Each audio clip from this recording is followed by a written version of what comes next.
क्या आप जानते हैं कि हमारा माइंड और सबकॉन्शियस माइंड इस यूनिवर्स से किस प्रकार से कनेक्टेड है? असल में हमारे साथ जो भी कुछ होता है या हमारे आसपास होता है, ये क्यों होता है? क्या ये पहले से ही फिक्स्ड है? हम में से बहुत से लोग जो चाहते हैं उन्हें मिल जाता है और बहुत से लोगों को मेहनत के बाद भी नहीं मिलता। चलिए आज इसके पीछे का साइंस समझते हैं। देखिए, आप यह तो जानते ही होंगे, हमारा ये यूनिवर्स एनर्जी से बना है। यूनिवर्स में कहीं भी ऐसी जगह नहीं जहां पर एनर्जी ना हो। अर्थ की ये ग्रेविटी, अर्थ का या प्लैनेट्स का रिवॉल्व होना, ये सब कुछ एनर्जी तो ही है। तो इस यूनिवर्स में सब जगह केवल एनर्जी है, तो इन यूनिवर्स की चीजों में इनमें भी एनर्जी होगी, क्यों? है ना? मतलब हमारा ये शरीर, इसे भी एनर्जी चलाती है, क्योंकि हमारा ये शरीर मिलियंस ऑफ सेल से बना हुआ है। और जब आप किसी एक सेल में घुसोगे, उसे जानोगे, तब फाइनली आपको वहां पर एनर्जी हाथ लगेगी। न्यूट्रॉन, प्रोटॉन और इलेक्ट्रॉन, ये तीनों एक बैलेंस में रिवॉल्व हो रहे हैं। जिस तरह से हमारे यूनिवर्स में सब कुछ घूम रहा है, ठीक उसी तरह से हमारे शरीर में मौजूद एटम्स में एनर्जी तेजी से घूम रही है। So one thing is clear, this universe made by energy and our body also. तो सब कुछ एनर्जी है, या यूं कहें कि एनर्जी ही जीवन है। तो चलिए अब बात करते हैं अपने माइंड की, या कहें कॉन्शियस माइंड या सबकॉन्शियस माइंड की। देखिए, अस्तित्व में चीजें उतनी ही नहीं है जितनी हमें दिखाई देती हैं। ये उससे कहीं ज्यादा है। जिस प्रकार से आपको एक पेड़ दिखाई देता है, अब पेड़ में आप केवल ऊपरी हिस्सा देख पाते हैं, लेकिन आपको यह जानना चाहिए, पेड़ के ऊपरी हिस्से का अस्तित्व उसके उस हिस्से पर निर्भर करता है जो हमें नहीं दिखाई देता। किसी भी पेड़ के जीवन का आधार उसकी जड़ें होती हैं, जो जमीन के अंदर होती हैं और बहुत दूर तक फैली होती हैं। यह जीवन बिल्कुल ऐसे ही है। आप और हम भी बिल्कुल इसी तरह से हैं। हम अपने बारे में जितना जानते हैं, ये बहुत ही कम है। आप इसे ऐसे समझो, हमारा जो नॉर्मल माइंड है, यानी कॉन्शियस माइंड, यह केवल 10% है, बिल्कुल उसी पेड़ की तरह। बाकी इसका 90% इसके नीचे है, जिसे हम सबकॉन्शियस माइंड कहते हैं, जिसमें बहुत कुछ पहले से ही प्रोग्राम है। चलिए इसे ऐसे समझते हैं, आपका ये कॉन्शियस माइंड जिसमें विचार आते हैं, और आपका हर एक विचार आपके अंदर फीलिंग जनरेट करता है। और कोई भी फीलिंग बिना एनर्जी के जनरेट नहीं हो सकती। या कहें, जो फीलिंग जनरेट हुई है, जो भी फीलिंग विचार के साथ आई है, वह आपकी एनर्जी है। तो जब आपके माइंड में किसी थॉट या विचारों के जरिए एनर्जी जनरेट होती है, मतलब जो फीलिंग आती है, फिर वह इस यूनिवर्स में ट्रेवल करती है और अपनी ही जैसी एनर्जी की, यानी ठीक उसी प्रकार की फ्रीक्वेंसी से मैच होती है और ठीक वैसी परिस्थितियों को अपनी ओर आकर्षित करती है, जैसा आप सोचते हैं। लेकिन अब आप लोग कहेंगे कि हम तो इतना पॉजिटिव सोचते हैं, मैं अपने जीवन में फला चीज आकर्षित करना चाहता हूँ, लेकिन मुझे मेरी सक्सेस नहीं मिलती। तो दोस्त, ऐसा इसलिए होता है क्योंकि आपके सबकॉन्शियस माइंड में पहले ही प्रोग्रामिंग है कि आपको कौन सी चीजें चाहिए और कौन सी नहीं चाहिए। आप इसे ऐसे समझ सकते हैं, जैसे आप अपने दोनों हाथ खोलकर खड़े हुए हैं। एक तरफ से आपके हाथ को 10 लोगों ने पकड़ रखा है और दूसरी तरफ 90 लोगों ने। और अगर दोनों तरफ के लोग आपको अपनी अपनी ओर खींचेंगे, तो कौन जीतेगा? ऑफ कोर्स 90 लोग, यानी बिल्कुल वही रेशो 10% एंड 90%। क्योंकि आप अपनी डेली लाइफ में जितनी भी चीजें इस्तेमाल करते हैं, जो भी क्रियाएं करते हैं, वह सब कुछ अपने कॉन्शियस माइंड की शक्ति से करते हैं, यानी केवल 10% शक्ति एंड 90% वो वैसे ही है। जितनी उसमें प्रोग्रामिंग है, वो इतनी अपने हिसाब से यूज हो रही है। आप लोग दावा कर सकते हैं कि आपने कोई भी चीज बड़ी शिद्दत से चाही, परंतु वो आपको नहीं मिली। लेकिन आप नहीं जानते, जिस चीज को आप अपने अकॉर्डिंग 100% चाहते हैं और पूरा विजुअलाइजेशन करते हैं, आप सोचते हैं आप अपने उसे डीप में सोच रहे हैं, लेकिन आप भूल जाते हैं यह केवल आपका कॉन्शियस माइंड यानी नॉर्मल माइंड कर रहा होता है।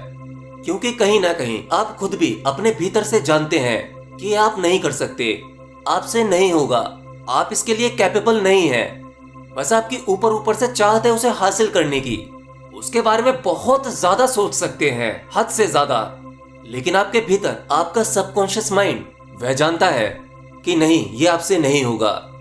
क्योंकि आपकी हर एक स्ट्रॉन्ग डिजायर के पीछे कहीं ना कहीं 1-2% नेगेटिविटी होती है कि अगर ऐसा नहीं हुआ तो, मैं नहीं कर सका तो। बस सबकॉन्शियस माइंड इतना ही जानता है कि आपसे नहीं होगा। हालांकि हमारा सबकॉन्शियस माइंड लॉजिकल माइंड नहीं होता, वह बहुत ही सीधा होता है। उसे लॉजिक लगाना नहीं आता। अगर आप वहां तक ठीक से मैसेज भेज सकते हैं या भेज पाए तो वह उसे किसी भी कीमत में पूरा करता है। उसे फर्क नहीं पड़ता चीज कितनी बड़ी है, सक्सेस में क्या है। बस वह जानता है कि उसे ऑर्डर मिल गया, प्रोग्रामिंग मिल गई, उसे वही करना है, वही करना पड़ेगा। हमारे सबकॉन्शियस माइंड में बहुत ज्यादा शक्तियां हैं। रिमेनिंग 90% आप समझ सकते हो लेकिन इमेजिन नहीं कर सकते, क्योंकि सबकॉन्शियस माइंड की संभावनाएं आज तक पूरी कोई खोल ही नहीं पाया।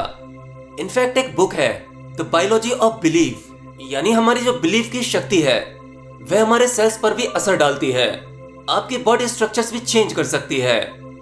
बिलीफ की यह शक्ति आपको बीमारियों से छुटकारा भी दिला सकती है। एनीवे, हम भी नहीं जानते कि remaining 90% power of subconscious mind कितनी होगी। तो ये आपके सोचने के पैटर्न पर निर्भर करता है कि आप किस तरह से सोचते हो, किस स्टेज से सोचते हो। अगर मुझे कोई चीज चाहिए होती है तो मैं तो बस डायरेक्ट सीधा मांग लेता हूँ, मुझे ये चाहिए। अब ऐसा नहीं है कि इंस्टेंट मुझे तुरंत ही वह चीज मिल जाती है, कोई मैजिक हो जाता है, नहीं।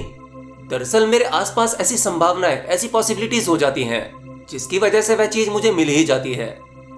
और अव्वल तो अब मुझे कुछ चाहिए ही नहीं, मैं किसी भी चीज की डिमांड नहीं करता, मुझे कुछ नहीं चाहिए, क्योंकि इस भौतिक जगत की चीजों का अब मेरे जीवन में कोई खास महत्व नहीं रहा। जो चीजें जरूरत के लिए होनी चाहिए वह मेरे पास सब कुछ है, ज्यादा के लिए मुझे भूख प्यास नहीं है। तो आपको अपने सोचने का कुछ पैटर्न इस तरह से करना है, जैसे आपके जो थॉट्स आते हैं, जो भी विचार हैं, आप जीवन में जो भी कुछ हासिल करना चाहते हैं तो उस तरह के विचार आने चाहिए। आपके उन सभी थॉट्स या विचारों के साथ में प्रॉपर विजुअलाइजेशन होना चाहिए, जैसे कि आप उस पल को जी रहे हैं जो आप जीना चाहते हैं। तो जब आपके विचार आएंगे साथ में विजुअलाइजेशन यानी इमेजिनेशन होगा, तो इसके साथ फीलिंग जनरेट होगी। फीलिंग मतलब एनर्जी, इसका जनरेट होना बहुत जरूरी है, क्योंकि अब यही फीलिंग यानी यही एनर्जी यूनिवर्स में ट्रेवल करेगी और अपने ही जैसी फ्रीक्वेंसी, यानी जैसा आपने सोचा है और उस सोचने से जो फीलिंग, जो एनर्जी जनरेट हुई है, ठीक उसी प्रकार की एनर्जी वह यूनिवर्स में ढूंढेगी। और जैसे ही उसे कनेक्शन मिलेगा या कहें वो उससे कनेक्ट हो पाएगी, देखना आपकी लाइफ में वो सभी पॉसिबिलिटीज अपने आप ही क्रिएट होने लगेंगी। आप जो चाहते हैं वह आपको मिल जाएगा। देखिए, इस अस्तित्व में ऐसी बहुत सी चीजें हैं जिनके बारे में हम कुछ नहीं जानते। इनफैक्ट हम अपने बारे में ही कुछ नहीं जानते। हमारे कॉन्शियस माइंड और सबकॉन्शियस माइंड की पावर के बारे में लोगों को ये आजकल पता लगने लगा है, जब से ये यूट्यूब का ट्रेंड चल रहा है। इससे पहले तो माइंड और सबकॉन्शियस माइंड के बारे में लोगों को कुछ नहीं पता था। एटलीस्ट आज लोग बिलीव करते हैं कि हम अपने दिमाग को जितना यूज करते हैं वह केवल कॉन्शियस माइंड है, इससे कहीं ज्यादा पावरफुल हमारा सबकॉन्शियस माइंड है। यह ठीक बिल्कुल वैसे ही है जैसे ये यूनिवर्स, इसकी संभावनाएं, इसकी पावर्स, इसकी शक्तियां, इसके रहस्य। आप कितना जानते हैं इस यूनिवर्स के बारे में? चलिए इसे उसी पैटर्न से समझो। मान लो केवल आप 10% जानते हैं, यानी जितना भौतिकी आप अपने शरीर के बारे में जानते हैं या इंसानी अस्तित्व के बारे में जानते हैं, ओनली 10%। बाकी 90% आपके भीतर भी बहुत बड़ी संभावनाएं हैं। अब सोचो, ये यूनिवर्स के बारे में आपको जितनी भी नॉलेज है ये केवल 10% है। 90% संभावना इसकी भी आपको नहीं पता, इसकी कितनी पावर है आप ये नहीं जानते, और ये अपने भीतर कितने रहस्य समेटे हुआ है आप ये भी नहीं जानते। तो इसीलिए महान योगी और संत कहते हैं कि अगर आपको ब्रह्मांड को समझना है, इस अस्तित्व को समझना है, तो आपको कहीं बाहर जाने की जरूरत नहीं है। आप केवल अपने भीतर अपने आप को ही जान लो, आप सब कुछ जान जाओगे, क्योंकि आप खुद भी इस समस्त यूनिवर्स का, इस ब्रह्मांड का, इस अस्तित्व का एक छोटा सा मॉडल हो। आप में भी वह सब कुछ है जो इस अस्तित्व में है। इसीलिए एक योगी कभी भी रॉकेट बनाकर दूसरे प्लैनेट्स पर नहीं जाता, चांद या मंगल पर नहीं जाता। वह अपनी आंखें बंद करता है और बस अपने भीतर की यात्रा करता है और धीरे धीरे सब कुछ देख पाता है। एक योगी वह भी देख सकता है जो हमारा विज्ञान नहीं देख सकता। ऐसा रॉकेट अभी तक हमने नहीं बनाया जो लाइट जितनी स्पीड को पकड़ सके, जिससे हम दूसरे यूनिवर्स के रहस्य को समझ सके। नहीं, ऐसा सिस्टम या कहें ऐसी टेक्नोलॉजी आपके भीतर ही मौजूद है। बस आपको जरूरत है सही ट्यूनिंग से मैच होने की, और आप हो इसलिए नहीं पाते क्योंकि हम सब जगत की इस मोह माया में फंसे हुए हैं। इसी को समझने में अपना जीवन व्यर्थ कर देते हैं। इसलिए हम अपने सभी रहस्यों से हमेशा अनजान रहते हैं और मर जाते हैं। एनीवे, आज मेरा कुछ गला खराब है। पता नहीं आज की वॉइस आपको कैसी लगेगी।